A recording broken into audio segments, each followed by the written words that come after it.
necesitamos aumentar las cifras de mujeres en ciencia, porque se está perdiendo una mano de obra. Es como despreciar la posibilidad de que un grupo de personas contribuyan a algo que se necesita muchísimo. Entonces es una pérdida para todos, ¿sí?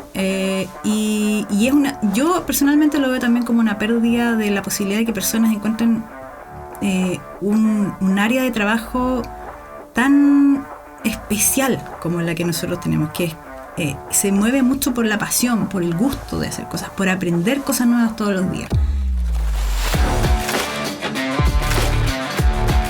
Notables Podcast es un programa de divulgación científico-tecnológica que busca acercar al público general la visión, intereses y experiencias de personas dedicadas a su investigación, enseñanza y divulgación.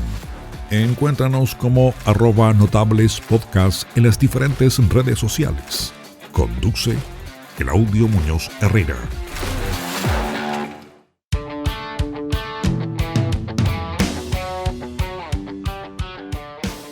Hola gente, ¿cómo están? Bienvenidos, bienvenidas a este nuevo capítulo de Notables Podcast, donde conversamos con protagonistas de la ciencia y la tecnología. En esta ocasión nos acompaña la doctora Carolina Parra, profesora, investigadora y directora del Laboratorio de Nanobiomateriales de la Universidad Técnica Federico Santa María. Profesora, un gusto tenerla acá. Muchísimas gracias por la invitación. Estoy muy contenta de poder estar hoy contigo. Qué bueno. Profe, yo creo que un punto bien interesante para partir y que varía mucho entre todas las personas es quizás si nos pudiera contar un poquito sobre su historia con la física. ¿De dónde viene ese enamoramiento con la física? Con la ciencia. Con la ciencia en general. Claro, sí. Mira, es interesante porque en realidad yo no vengo de una familia de científicos. A veces pasa que algunas profesiones o algunos afectos a alguna disciplina en particular como que se heredan. Claro. Uno escucha a veces de familias de abogados y los hijos siguen siendo abogados o periodistas. En mi caso nosotros no teníamos, de hecho mis papás nunca trabajaron, no son profesionales, digamos. Pero mi hermana y yo somos las dos dedicadas a la ciencia. Yeah. Las dos... ella es bioquímica y bueno, yo física, ¿sí? Y la verdad que mi gusto por la ciencia, mira, yo creo que tiene que ver con el hecho de mi afán como de encontrar explicación. Siempre detrás de un científico hay un curioso, una curiosa. Entender qué es lo que pasa a tu alrededor, entender cómo las cosas funcionan, entender a todo nivel, desde lo básico, lo cercano, lo que te rodea, lo cotidiano, hasta cosas que están más allá y que difícilmente alcanzas, no sé, a nivel astronómico. Eso es ese anhelo de entender, de tal vez incluso de poder contribuir un poco con el conocimiento. Es algo que motiva mucho a los científicos en general, a las personas que se dedican a ciencia. Me gusta más usar el concepto de una persona que se dedica a la ciencia más que un científico, porque a veces genera como una especie de idea, de concepción, de misconception, como dirían, que es que uno nace como con el gen de la ciencia y por eso uno es científico. Es como cuando uno dice uno es de pelo negro, es chico, es alto, es como que viene con el paquete. Claro. Yo diría que no, la ciencia es un gusto adquirido. Sí, es un gusto que uno aprende y uno si uno trabaja, digamos, en desarrollar las habilidades, porque son habilidades finalmente, claro.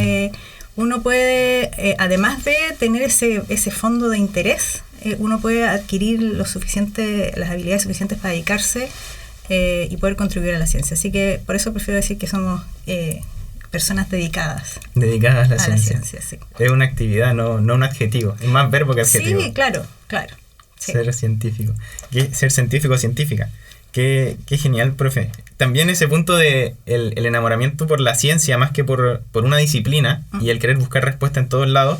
El otro día, conversando ahí con un amigo, hablábamos de que muchas veces uno tiene, quizás cuando sale del colegio, tiene esta idea de que se va el péndulo muy hacia la ciencia y uno quiere así como, por ejemplo, la persona que le interesa la física, casi como que desprecia un poco, mira en menos, así como un poco de Sheldon Cooper, la biología, cosas así, ese estilo. Entonces, después uno se va dando cuenta que, claro, hay diferentes disciplinas y alguien que en verdad está apasionado por la ciencia, por buscar explicaciones, va a tratar de acercarse a todas estas ramas que existen. Sí, es que hoy en día ya está más extendido dentro de la comunidad la idea de lo necesario que es la interdisciplina y la transdisciplina también.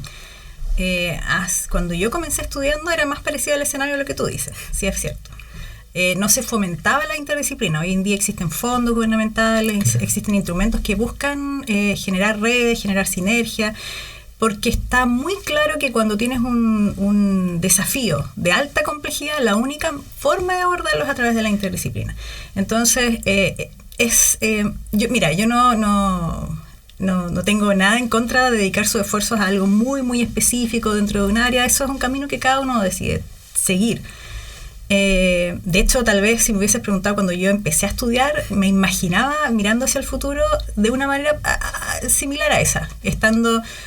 siempre me sorprende un poco también el cambio, porque cuando yo estudié yo pensaba que iba a terminar trabajando en un laboratorio, encerrada como una especie de ratón de laboratorio, y que esa iba a ser la persona más feliz del mundo haciendo eso.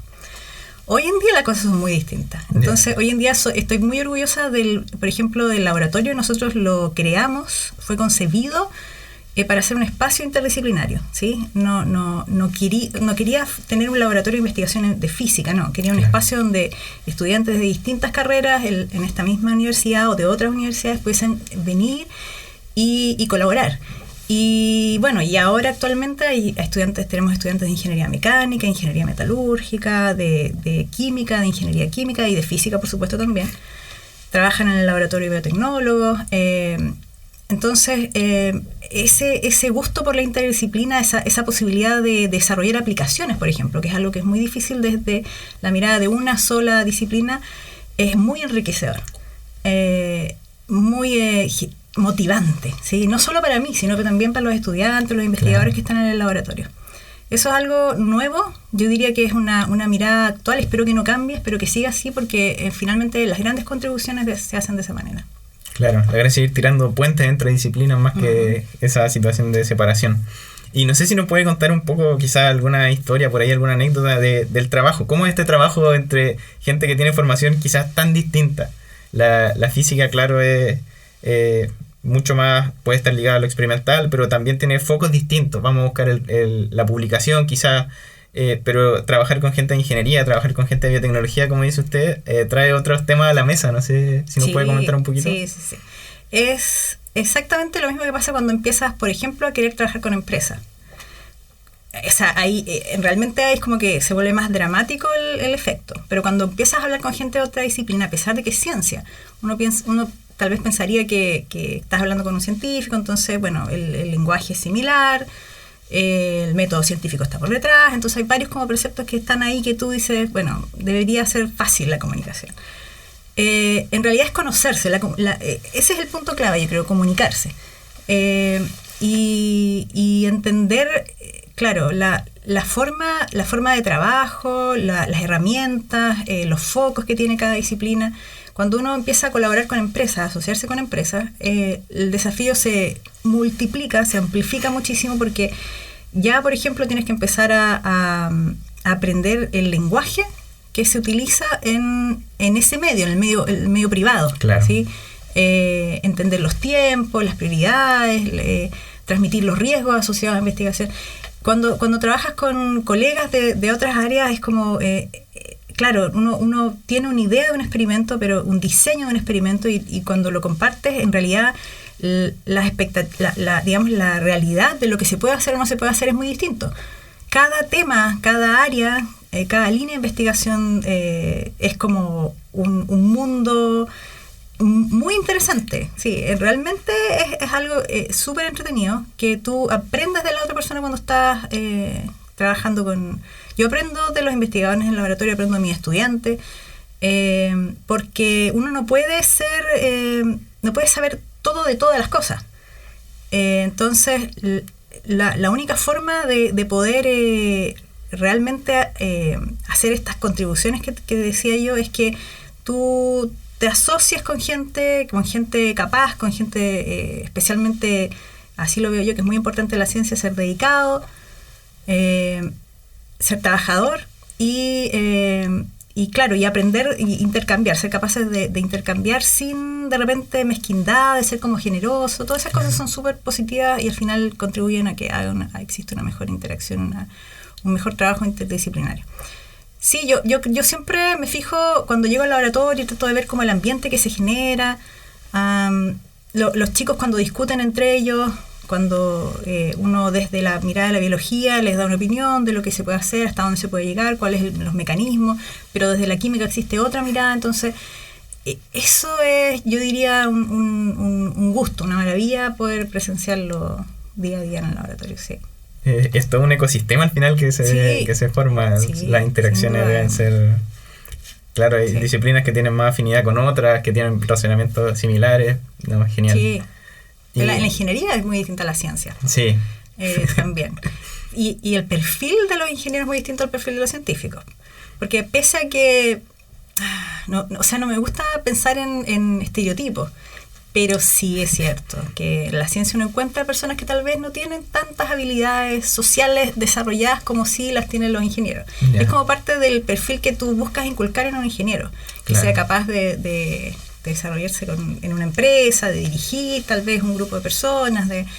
En la ciencia todavía está esta idea que te decía yo como mi idea inicial cuando me dediqué a la ciencia, de trabajar en grupos más reducidos tal vez, o solo, de lleno solo nomás. Sí. Claro, debe tener mucho que ver la formación es diferente del foco, como dice usted.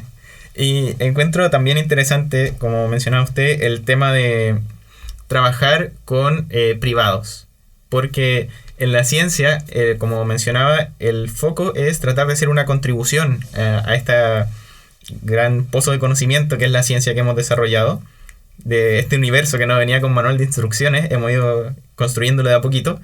Pero después, al tratar de aplicar ese conocimiento y asociarse con privados, la industria tiene otras prioridades, como decía usted. Es mucho más aversa al riesgo, ¿cierto? Cuando estamos hablando de investigación, usted puede plantear una hipótesis, puede plantear una metodología, pero no sabemos qué va a salir. Uh-huh. Y salga lo que salga, va a ser valioso porque sabemos este era el camino, a lo mejor este no era.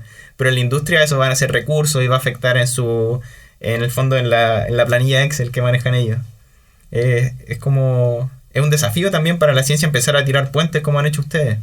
Sí, muchos colegas entienden esto de la ciencia y de la innovación, por ejemplo, como una especie de dicotomía. O sea, es lo uno o el otro. Uno se dedica o bien a la ciencia o bien a hacer innovación.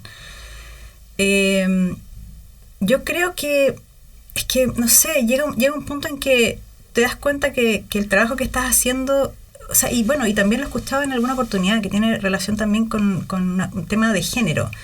Es muy importante para las mujeres en general dedicadas a la ciencia o a la ingeniería ver un propósito detrás de lo que están haciendo.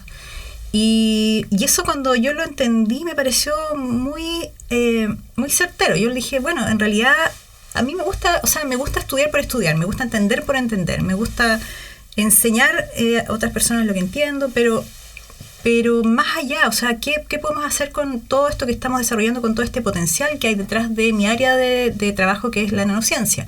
¿Cómo podemos desde ahí aportar, por ejemplo, hacer que la industria en Chile sea más sostenible, que sea más verde, que sea más eficiente, pero que tenga menos impacto ambiental? Porque nuestro país es un país que la economía se basa en la producción, de la extracción de materia prima. Claro. Entonces, difícilmente en el corto plazo vamos a ver cambiar esa forma de hacer las cosas. Sería ideal que fuésemos como Corea del Sur, por ejemplo, que tuvo una gran reforma y finalmente pasó a lo que conocemos ahora que producen tecnología. Pero en este momento somos extractores de recursos. Entonces, con ese escenario, ¿qué podemos hacer desde la ciencia para aportar, para generar un cambio? Y desde la nanotecnología tiene un gran potencial para ayudar en ese sentido, porque lo nano, ahí ya me puedo referir un poco a lo que yo trabajo, ¿sí? Claro, la idea de lo nano es que tú tienes materiales que son reducidos en escala. Nano es un tamaño, es como metro, es como, es micro, está asociado a escala de tamaño. Entonces nano es una medida que es la 1.000.000.000ª parte de un metro. Son dimensiones muy, muy pequeñitas. Y cuando tú puedes controlar la materia, ¿sí? Cuando puedes construir cosas desde esa escala o reducir cosas grandes a esa escala, tú tienes la capacidad de sintonizar una función que tú quieras darle distinta a la que tiene el material cuando estaba en una escala macroscópica.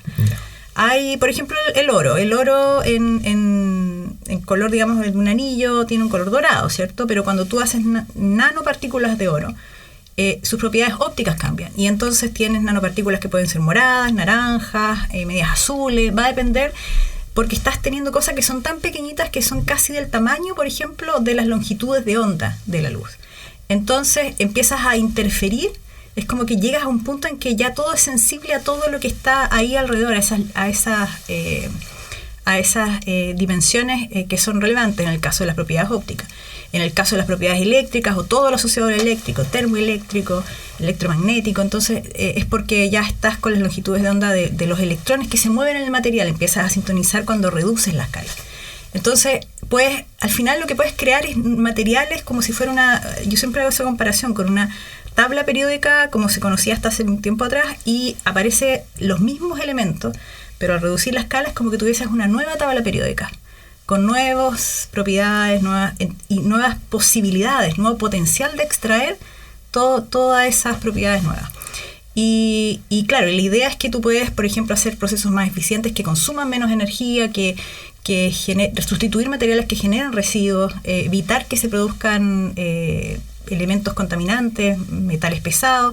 Así nos hemos ido enfocando en distintas problemáticas, distintos dolores de la industria en Chile, de las principales industrias en Chile, minería, acuícola, manufacturera, para tratar de aportar, ¿sí? Aportar desde nuestro trabajo en lo nano para hacer un poco mejor las cosas, ¿sí? Finalmente, si eso es lo que uno busca, contribuir. Claro. No, genial en el fondo el objetivo que tiene su laboratorio y su investigación aplicada. Es notable. En el fondo tenemos este cuerpo académico, por así decirlo, que produce conocimiento, y también dentro de ese cuerpo hay personas como usted que están en la intersección, están trabajando, también produciendo conocimiento y aplicándolo para que en el fondo la ciudadanía se vea favorecida, el medio ambiente y la industria en general, el país. Y eso encontramos que es genial, ver aplicaciones del conocimiento que ustedes mismos producen. Y en el fondo es como hacer un símil con la biología, sería como, no sé si será muy burdo, pero pensar como una terapia genética. En el fondo modificar el gen a nivel micro para tener una expresión diferente en el nivel macro. Están como modificando en el fondo el ego, están trabajando en escala más pequeña para sacar propiedades diferentes. Sí, de hecho es como construir, es como una especie de arquitectura. Ya. Alguna vez me preguntaron qué hubiese estudiado si no hubiese estudiado física. Y yo, la verdad, lo tengo súper clara la respuesta, porque siempre, si no hubiese sido física, hubiese estudiado arquitectura. Yeah. Siempre me gustó la idea de construir, de crear, y de alguna manera me siento medio arquitecta, pero en nanoescala. Del nano. Sí, en el nanomundo. El nanomundo. Sí. Es cierto, tú construyes sistemas, necesitas por supuesto el hecho de que estemos ahora hablando de nanociencia y nanotecnologías, porque hay tecnologías que te permiten acceder a mirar las cosas que pasan a esa escala. Claro. Eso, digamos, el puntapié inicial para poder empezar a hablar de lo nano, se piensa que comenzó con el descubrimiento del microscopio de barrido túnel, que es un microscopio específico que te permite mirar átomos, ¿sí? Yeah. Es un microscopio que lo saco a colación también, ese microscopio, porque nosotros el año pasado nos adjudicamos un proyecto Fondequip. Y ese proyecto Fondequip nos dio el financiamiento para adquirir el primer microscopio de barrido túnel, ese mismo microscopio que fue el que, digamos, dio la posibilidad de mirar átomos, el primer microscopio de Sudamérica, ¿sí? Porque todos esos equipos grandes, todos esos equipos que permiten controlar, observar, manipular, a nanoescala y a escala atómica están en Estados Unidos y en Europa, ¿sí? Claro. O en otros países importantes en Asia, pero en Chile estábamos un poco atrás en eso, y es un gran logro que ahora podemos tener equipos de esa envergadura en nuestra universidad, además, porque nos va a posicionar como un polo de desarrollo importante tecnológico, sí. Qué genial, porque finalmente contar con este equipamiento permite que de cierta manera converjan acá personas que están trabajando y colaborar. Uh-huh. Eso es un punto bien importante. Que también quería preguntarle, porque usted trabaja harto con gente de Stanford. Hace poquito estuvo por allá. Sí. Y quería preguntarle sobre su mirada. ¿Qué rol juega la colaboración internacional o nacional también en la ciencia? Sí, sí, eso es una buena pregunta, porque... bueno, insisto que, a ver, pensando en esta mirada de la persona en el laboratorio encerrada, o sea, es muy difícil dar grandes saltos de conocimiento si tú estás trabajando de esa forma, ¿sí? Porque, de hecho, hay antecedentes históricos. Hay personas que algunos descubrimientos en torno a la superconductividad, por ejemplo, habían algunos investigadores que eran rivales dentro de una misma institución y estaban trabajando en investigaciones de la misma área de superconductividad, y uno tenía su laboratorio a un lado del pasillo, el otro al otro lado del pasillo, pero no se veía nada. Y bueno, ellos tratando de lograr investigar en lo profundo un fenómeno. Y en otra universidad había un equipo más afiatado de investigadores que llegaron al resultado que ellos dos por separado estaban tratando de obtener. Y lo que después se dieron cuenta en el tiempo es que cada uno de ellos tenía la información como que si se hubiesen sentado una vez a conversar, habrían sido capaces de descifrar el enigma muy rápidamente.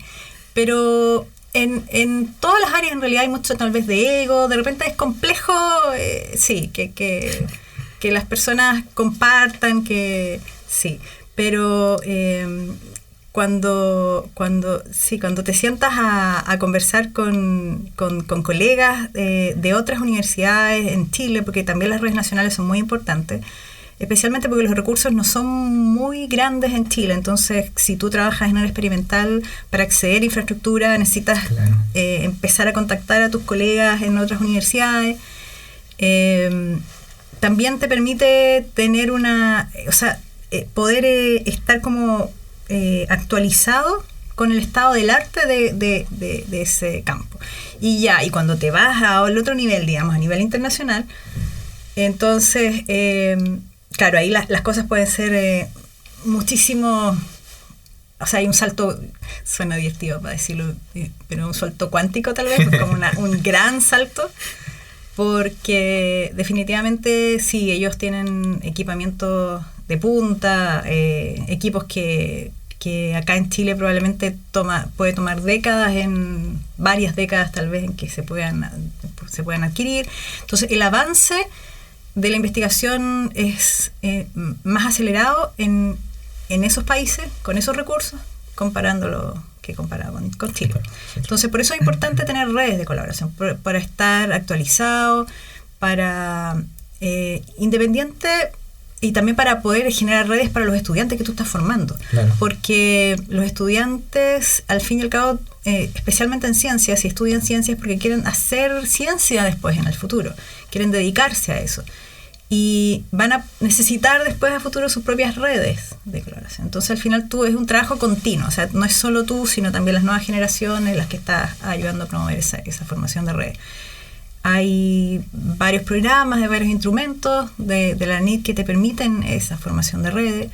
Estudiantes que vayan, las mismas universidades también fomentan eso. Acá en la universidad también hay financiamiento para estudiantes que vayan a otras universidades. Así que está más que claro a todo nivel que se necesita fortalecer redes, especialmente yo diría nacionales, pero ¿sabes qué? Ahí voy a hacer un alcance, que lo que también está faltando son redes regionales. ¿A nivel latinoamericano? No, a nivel de Valparaíso. Valparaíso, más chico. Sí, porque yo veo que está muy fortalecido el ecosistema en Santiago. Yo veo que hay mucha segregación también, porque las grandes universidades están en Santiago. Y falta tal vez acá en la quinta región mayor formación de redes, mayor fortalecimiento de redes a nivel de la quinta región. Hay mucha gente, por ejemplo, en la misma área de nanociencia, que trabaja en nanociencia, pero no existe como si existe en Santiago, por ejemplo, centros de investigación en nanociencia. Acá no existe. Claro. Entonces falta un poco más. También falta el ecosistema, fortalecer el ecosistema que entre privado y academia a nivel regional, a nivel de la quinta región. Porque en nuestro caso nosotros colaboramos con varias empresas, pero todas son del norte, por el área minera, o de Santiago. Entonces, en realidad, estamos en deuda, creo yo. Sí, también es un mea culpa. Porque también Valparaíso y Viña, la quinta región, tiene muchas universidades, un ambiente muy universitario, Sí. y cada universidad tiene un montón de investigadores e investigadoras Sí. que, claro, podrían producirse sinergias interesantes. Ujú. Sí. Excelente. Me gustó mucho que mencionara el tema del ego en la ciencia. La otra vez escuchaba hablar, creo que era Stephen Wolfram, que decía que un científico tiene que tener al menos un poquito de ego porque uno se está enfrentando a problemas que todos los científicos de aquí para atrás no han podido resolver. Entonces uno tiene que tener eso, ya yo soy capaz de al menos aportar un granito. Pero si nos vamos al extremo, como dice usted, puede dificultar la colaboración. Y la colaboración en el último tiempo igual ha sido bastante vital. Si miramos, por ejemplo, incluso los premios Nobel se están entregando particionados en los últimos años. Ya no hay... Hace harto tiempo que no veo quizás uno completo en física. Sí. Están entregando por tercios. Sí, se están entregando porque son campos de investigación y son muchas contribuciones en una sola área. Entonces, los premios están asociados a contribución a un campo en particular. No, por ejemplo, el descubrimiento del fenómeno tanto, sino, no, es más amplio. Por eso es que también aparecen más nombres en la entrega. Al menos en la física y en otras áreas que sí. Mira, yo diría que el tema del ego, sí. Yo creo que no sé si es como el elemento clave tal vez como para... Claro, no creo que sea lo esencial. No lo veo como un elemento tan esencial. De hecho, yo creo que puede ser más obstaculizador que... Perjudicial que... Sí, que beneficioso, especialmente si uno, además de este tema que te digo yo de la interdisciplina, para poder generar redes de colaboración, también con el trabajo de estudiantes y también con la divulgación, que ese es un tema que yo espero que la mirada que tiene el Ministerio de Ciencias vaya, porque de a poco ha ido tendiendo a eso, ¿sí? Los recursos, los instrumentos de financiamiento que actualmente tiene la NID no te obligan a hacer, por ejemplo, divulgación. De la investigación, divulgación en el sentido de hacer divulgación a la sociedad. Claro. O sea, de ir, por ejemplo, a colegios, a lugares donde realmente tal vez el impacto sea mayor del que... Porque si estás en una comunidad científica y vas a un congreso y presentas tus resultados, eso ya está bien, ayuda a fortalecer tu red en ese momento. Sí, pero si tú extiendes más allá, si presentas a la sociedad lo que estás haciendo, se genera una valoración de la ciencia. Una valoración también del trabajo, de la contribución. A la larga eso beneficia a todo lo que hacemos, porque finalmente es como si se valora a nivel de la sociedad, entonces hasta eventualmente van a llegar más recursos económicos. Pero también es importante porque si se valora la ciencia también se empieza a cuestionar un poco más, de repente hasta cosas como las fake news, ¿sí? Si la gente entiende que tal vez hay que pasar por un proceso de análisis, entonces es más difícil, creo yo, que la gente caiga de repente en engaño. Y también ayuda mucho porque yo siento que, insisto, esto es como un proceso de aprendizaje, es como aprender a valorar el arte, ¿sí? Entonces, si tú aprendes a valorar la ciencia, te puede ser una herramienta muy enriquecedora a nivel personal. Claro. Yo creo que puede generar, despertar en muchos niños y niñas la motivación a seguir esto, ¿sí? Entonces, claro, yo creo que si tú estás solo pensando en lo tuyo, con ese ego de ser tal vez el mejor, la mejor, sí, puedes dejar de lado todas esas formas de contribución. Que son fundamentales, que sí requieren trabajo, requieren dedicación. La NID, como te digo, está poco a poco tratando de fomentar estas actividades y para nosotros en el laboratorio son súper importantes. Sí. Tratamos de hacer harto trabajo con escuelas, hacer difusión. Hace poco estamos asociándonos con el CENTEX del Ministerio de Cultura, con el Museo de Historia Natural, para poder diseñar y crear actividades que tengan mayor impacto a los niños y niñas de distintas edades. Así que, y en la región. Claro. Ahí está la componente regional también. Sí. Así que yo creo que sí, no sé, para mí es más desprendido del ego que el trabajo que hacemos. Sí. Genial, genial. Claro, en el fondo ahí están tirando semillas para la próxima oleada de científicos, científicas que vengan. Genial, profe. Y no sé si nos podría comentar un poquito sobre, por ejemplo, ustedes están trabajando en un proyecto con el tema de los ánodos para minería. No sé si nos podría contar un poquito en qué consiste y cuáles han sido los resultados hasta el momento. Sí, este es un bonito proyecto porque tenemos un financiamiento que son ya 4 años, son 2 etapas. Cuando tú partes haciendo proyectos que son con empresas, tienes distintas opciones de instrumentos para poder financiarte y tal vez uno de los medianos grandes es el programa FONDEF. Ese programa busca que tú en una primera etapa de 2 años generes un prototipo a escala laboratorio y después, si todo sigue bien y la empresa está dispuesta a hacer aportes en dinero, puedes pasar a una segunda etapa donde ya la idea es generar un prototipo a escala semi-industrial o dependiendo si la empresa aporta más de lo que inicialmente era necesario, tal vez una escala industrial. O sea, finalmente es como hacer todo el proceso de transferencia tecnológica, desde una idea que fue concebida en un laboratorio hasta que llegue finalmente a la producción, al mercado. A la industria. Y en el caso particular de esa tecnología que tú mencionas, en la minería actualmente hay varios distintos procesos para extraer cobre y uno de esos es el proceso de electroobtención. Ahí es cuando ya está como en la parte final cuando ya estás como el molidillo, digamos, del cobre. Lo que hacen es tomar el mineral y dejarlo en piscinas grandes donde tienen ácido sulfúrico y se disuelve. ¿Sí? Entonces tienes una solución que tiene iones de cobre sueltos ahí. Bueno, en realidad es más largo el proceso, pero digamos que tienes una piscina recuerda, ácido sulfúrico, que eso es, y tienes entonces estos iones de cobre. Y para extraer el cobre, porque al final el producto después de ese proceso es que tú tienes unas placas de cobre de alta pureza, lo que se usan es un sistema electroquímico, tienes un ánodo y un cátodo, y aplicas una diferencia potencial y entonces arrastras los iones hacia el cátodo donde quedan depositados. El tema es que, bueno, hay 2 variables importantes ahí que son complejidades de ese proceso minero. El primero es que el ánodo que actualmente se utiliza es un ánodo de plomo. La mayoría de la composición de ese ánodo es plomo. El plomo es un metal pesado, el plomo genera externalidades sanitarias en el manejo, en la fabricación, pero también genera muchos residuos, ¿sí? Las borras anódicas, que son pedacitos de especies de plomo que se van soltando de estos ánodos y que quedan en el fondo de estas piscinas, son incluso más tóxicas que el plomo solo. Entonces el manejo de esos residuos es muy complicado. Al final generas contaminantes. Y el otro aspecto que también es complejo es que requiere un alto consumo de energía para esa diferencia potencial que le aplicas entre el ánodo y el cátodo, entonces es alta. Eso significa que gastas mucho en energía para poder extraer cobre y a ratos ya no es conveniente. O sea, es como que la cantidad de energía no da, o sea, el consumo es tan alto que ya no es preferible mejor parar esa filial y ha pasado.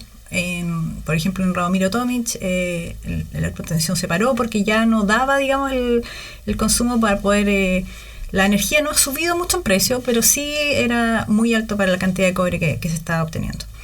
Entonces, lo que nosotros hicimos fue, sabiendo que esto de la nanotecnología te permite controlar propiedades, nos fuimos por el lado de las propiedades electroquímicas, que ese es como el corazón del fenómeno de la electroobtención. Lo que el ánodo hace, hay una reacción electroquímica que permite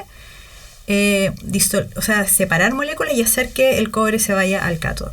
Entonces nosotros hicimos un prototipo de un ánodo, partimos con un ánodo chiquitito, de 1 centímetro, y al final, ahora actualmente estamos en un ánodo, una escala de una especie de página de cuaderno, y estamos ahora haciendo las pruebas con una empresa, Impamet, que es la principal productora de ánodos en Chile, tiene el 98% del mercado, así que es una gran empresa, un buen partner, y estamos llegando al nivel semi-industrial. Entonces es todo un desafío, un proceso largo, es un proceso complejo, un proceso que requiere que las empresas te apoyen. Así también tenemos un proyecto con SQM, por ejemplo, que con SQM estamos desarrollando unas membranas para poder aportar a los procesos de purificación de salmuera de litio, que son los que consumen una cantidad de agua terrible en un lugar que es desértico, que impacta ecosistemas, impacta comunidades, y lo que nosotros buscamos es con esta tecnología reducir el consumo de agua. que no tengan ellos que recurrir tanto a evaporar agua, a perder agua, porque eso es lo que actualmente hacen para poder sacar la salmuera. Que no tenga que usar reactivos químicos para que no generen residuos. Así que por ese lado estamos tratando de aportar desde lo nano, asociándonos con empresas, pero pensando en poder aportar para hacerlas más sustentables.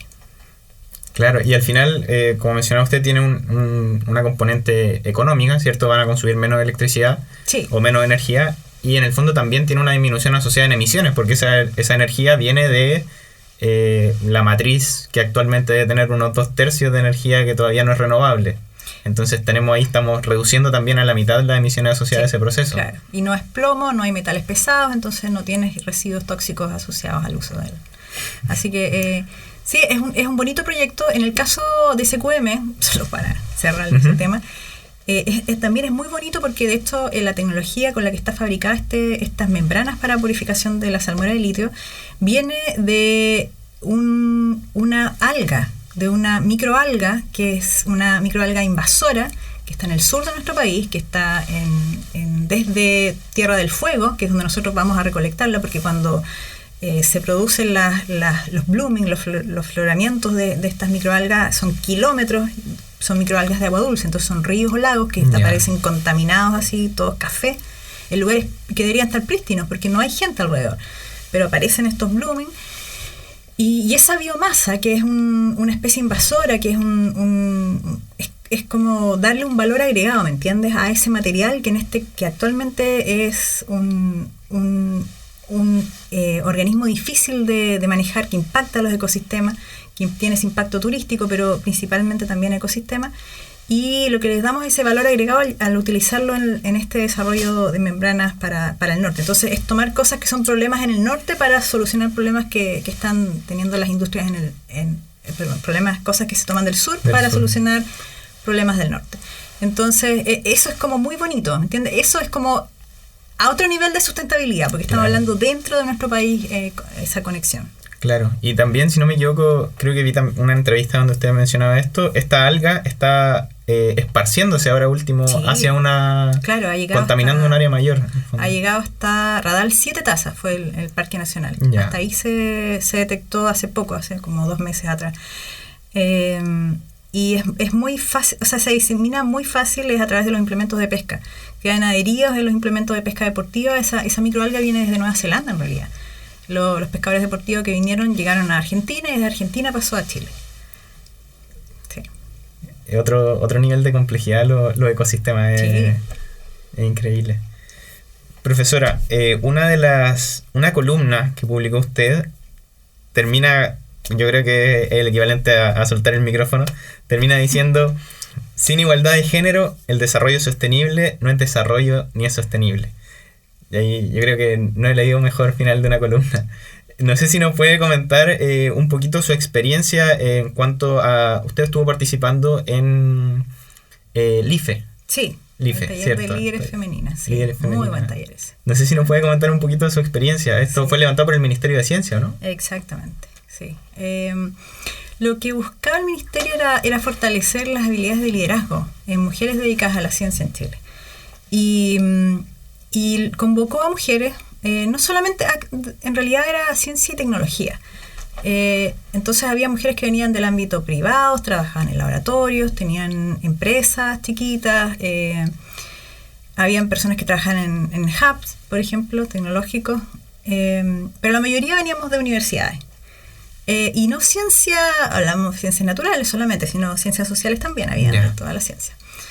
Y fue muy, muy, muy enriquecedora esa experiencia. Primero, yo creo que es darse cuenta que estamos todas como en situaciones similares, ¿sí? Pero también en distintas etapas de nuestras vidas. Entonces, había muchas investigadoras profesoras que ya estaban consagradas, digamos, en su área, todas mujeres muy talentosas, y que en realidad tenían, de alguna u otra forma, habían desarrollado estrategias para poder, porque hay mucha brecha de género en todos los ámbitos, no solamente en ciencia, pero ellas habían logrado desarrollar estrategias para surcar todos los obstáculos asociados a esas brechas Entonces fue muy buena instancia para compartir, para aprender cómo fortalecer, cómo definir, porque a veces uno cuesta hacerse un autoanálisis, autoconocerse también en cuáles son tus fortalezas a nivel de liderazgo. Fue muy bueno. Estamos haciendo algunas actividades acá en la universidad, porque la universidad obtuvo o sea, yo digo, la universidad, en realidad yo voy a participar como una invitada dentro de una actividad que se va a hacer, pero fue Alejandra Urtubia la que postuló para un INES de género acá en la universidad y es la directora de ese programa y va a tratar de reducir las brechas que existen en esta institución, porque son bien marcadas, porque como somos una institución de una universidad técnica, entonces aquí no hay carreras de biología, de ciencias biológicas, que de repente ayudan un poco a atenuar las cifras. Claro. Sí. Pero yo diría que es muy importante tratar de visibilizar las brechas que existen, y eso es una de las labores. Necesitan cuantificar cosas, las cifras son... Yo creo que no hay nada mejor, y ahí viene de nuevo mi idea inicial de las certezas, porque en realidad cuando tú haces ese análisis y cuantificas las cosas, ahí recién es cuando dices, oh my God, esto es peor de lo que yo me imaginaba. Sí. Suele ser así. Y esos análisis hay que hacerlo y hay que tomar todos. Nunca se había hecho acá, nunca se había hecho ese análisis de información cruzada, de cuántas mujeres, de las experiencias que tienen, así que espero, yo estoy muy contenta con ese programa. Va a empezar ahora unos talleres en los que voy a participar, así que es súper motivada. Necesitamos aumentar las cifras de mujeres en ciencia, porque se está perdiendo una mano de obra. Es como despreciar la posibilidad de que un grupo de personas contribuyan a algo que se necesita muchísimo. Entonces es una pérdida para todos. ¿Sí? Y yo personalmente lo veo también como una pérdida de la posibilidad de que personas encuentren un área de trabajo tan especial como la que nosotros tenemos, que se mueve mucho por la pasión, por el gusto de hacer cosas, por aprender cosas nuevas todos los días. Entonces es como tú quieres que otras personas tengan acceso a eso, ¿sí? Claro. Que tengan esa posibilidad de irse todos los días con preguntas, pero motivadas. Entonces, espero de verdad, de corazón, espero que se generen cambios acá en la universidad, que se necesitan urgentemente. Y bueno, estaremos ahí para apoyar en todas las acciones que sean necesarias. Qué bueno, profesora. Y ya dejando, o sea, en esta otra esfera, aparte de la doctora Carolina Parra, no sé si nos podría contar alguno de sus hobbies, fuera de la academia. Bueno, mira, mis hobbies, antes tenía, en realidad mis tiempos han cambiado un poco, cuando era estudiante de doctorado, curiosamente uno siempre está como más estresado en la época yo pensé que era como el nivel máximo de estrés que podía existir. Cuando era estudiante veía a los profesores y pensaba que tenían mucho tiempo, no sé, en mi mente era como que ese iba a ser el último momento de estrés y de ahí venía la paz. No era así. Bueno, en ese entonces yo tenía tiempo, más tiempo, y podía dedicarme tranquilamente a leer. También estudiaba flauta traversa más en ese entonces. La música tiene mucho parecido con la ciencia, hay toda disciplina que involucra. Pero con el tiempo la verdad es que ahora es menos, pues, claro. De verdad que la carga de trabajo es mucho mayor. Así que bueno, sí, eso es chistoso pensar en que yo pensaba, mis profesores no, si tienen tiempo ya, en realidad no. El tiempo que tengo lo dedico me gusta a jardinear, por ejemplo. Yo en un lugar que es grande, que es amplio, porque tengo 7 perros. Entonces tenemos harto espacio para criar a nuestros perritos, así que ahí también significa que hay un buen jardín. Qué así bonito. Que me dedico como a cuando tengo tiempo, a mis perros, por supuesto, y al jardín. Qué genial, profesora. Sí. Ahora, para ir cerrando ya esta entrevista, esta conversación, no sé si nos podría dejar una recomendación de algún libro que le haya gustado. Libro. Sí, yo leí hace un tiempo atrás un libro muy bueno. Tengo que recordar bien el título, pero después ustedes lo comparten. Sí, ahí nosotros, la magia de la edición. Claro, esa es la edición. Creo que se llama algo así como La historia más maravillosa o más hermosa del mundo. más hermosa puede ser. Sí, era un libro que era un libro basado en entrevistas que se hacían a distintos especialistas desde la ciencia, desde la filosofía, desde la ciencia biológica, física, química, sobre el origen del universo. Entonces, el libro partía con los primeros segundos, pero ¿qué pasa en los primeros segundos desde el punto de vista de los átomos? ¿Qué pasa desde los primeros segundos más allá desde el punto de vista del tiempo, lo más filosófico, o un poco más allá, qué pasa con las moléculas cuando se empieza a formar la vida? Entonces, es como...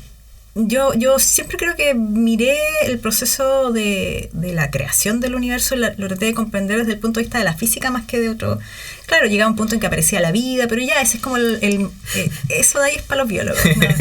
Pero aquí lo logran presentar de una manera que es complementaria y como es una entrevista, como son entrevistas a distintas personas, entonces es más como relajado, es más tranquilo, no es tan técnico el lenguaje,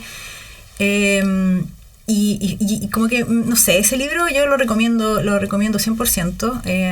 No es un libro denso, es un libro tampoco es muy grande, así que tampoco son tantas páginas. Es como si uno leyera un cuento finalmente, si al final es como eso, un cuento, pero que te da algunos datos también más técnicos en ciertos puntos. Pero muy interesante. Sí. Ahí vamos a buscar el título para dejarlo abajito en la descripción. Y lo último que le vamos a pedir, profesora, es un consejo de su parte para quien pueda estar escuchando. Un consejo. Las jóvenes. Jóvenes. Yo creo que un consejo que yo daría es como tratar de siempre ser la mejor versión de uno mismo. Es como tratar de no, eso significa no compararse, sí, porque hay yo creo que hay mucha de repente muchas afecciones, muchas maneras de asimilar el mundo que tienen que ver con compararse con pares, compararse con gente que uno admira, compararse con sus padres, compararse con sus hermanos, compararse con todas las otras personas. Y eso creo que hace mal al final, Entonces, yo creo que la mejor vara que uno puede tener es uno mismo. Y uno mismo tratar de ser la mejor versión de uno y tratar de imprimir todos los esfuerzos necesarios para llegar a eso. Eso creo que sería un consejo. Es más sano que estar comparándose con otras personas. Mucho más liberador. Sí, más liberador, menos frustrante. Claro.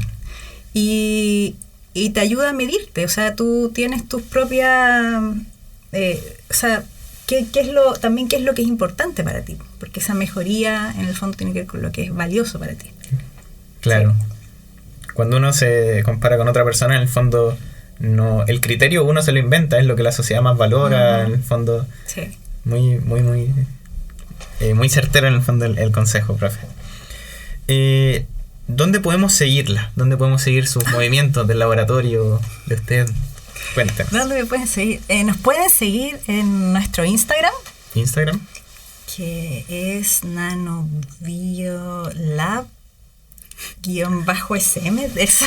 Ya, ahí también lo vamos a dejar. Lo dejamos abajo. Por abajito. Sí, y bueno, y la página web, bueno, obviamente el Instagram está más actualizado. Antes subíamos las noticias, pero ahora como que el canal es el Instagram para contarles sobre las actividades que hacemos, sobre los integrantes del laboratorio. Nuestra idea es mostrar que no hay que ser especial para dedicarse a la ciencia. Sí, esa es la idea también de compartirle los perfiles de los integrantes, de los investigadores, de los estudiantes. Somos todos gente normal, que afortunadamente estamos trabajando en lo que nos gusta, que eso no es algo común en general, digamos. Las personas a veces por distintas razones tienen que trabajar para obtener dinero nomás, pues esa es la motivación. Pero nosotros sí tenemos esa fortuna, hacemos lo que nos gusta. Y ahí compartimos las cosas que hacemos de divulgación en la sociedad, y bueno, no sé, siempre invito a la gente, a los estudiantes también cuando doy clase, a que nos visiten en el laboratorio, que si quieren participar de actividades, nos faltan siempre manos para hacer cosas, así que por esa, y la página web, pues nanobiolab.sm.cl. También lo vamos a verificar y lo dejamos abajito. Sí. Genial, profesora. Muchísimas gracias y nos quedamos con eso. En el fondo la ciencia es más verbo que adjetivo. Uh-huh. Es más hacer ciencia que ser científico o científica. Exacto. Genial.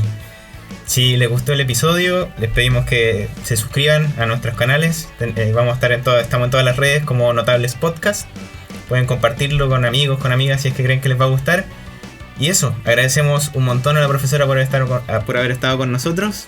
Y recuerden que así como la doctora Carolina Parra, ustedes también pueden ser notables. Chao, chao.